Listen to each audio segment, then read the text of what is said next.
আরে আরে আরে চলে যাচ্ছেন কেন? দেখুন যে ভিডিওতে কি আছে, তারপর না বুঝতেই পারছেন যে আমি কি করব। সকাল সকাল রং তুলি নিয়ে বসে পড়েছি। আর এখানে আমি যেহেতু অনেক শর্ট টাইমের মধ্যে হুট করে কাজগুলো করব, তো তাই বুনুকে দিয়ে দিয়েছি আলতা। আর ওকে বললাম এই আলতাটা দিয়ে তুই সমস্ত কুলোগুলোকে একভাবে রং করে যা। তারপর আমরা দুজনে মিলে শুরু করব কাজ।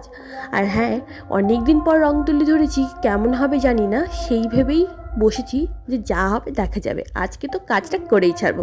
তো অবশেষে ফাইনালি শুরু করে ফেলেছি। আর অলরেডি তোমরা দেখতে পাচ্ছ যে কেমন হয়েছে হাতের কাজটা। আমার তো ঠিকঠাকই লাগছে, কিন্তু যতটা আমি আশা করছিলাম ততটা হয়নি।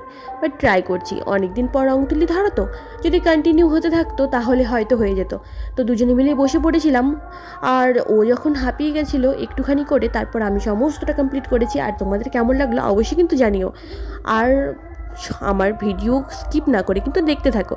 আর কেমন লাগছে সেটাও কিন্তু বলো আমার হাতের কাজ।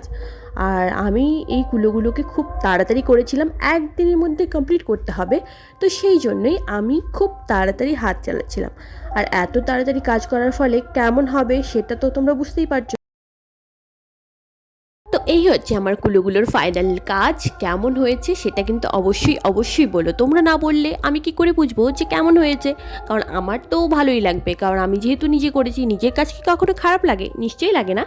তো তাই। আর যদি তোমাদের কখনো কারোর মনে হয় কাস্টমাইজ কুলা তোমরা করবে, তো আমাকে অবশ্যই ইনবক্সে জানিও। আর আজকে ভিডিওটা এখানেই, টাটা।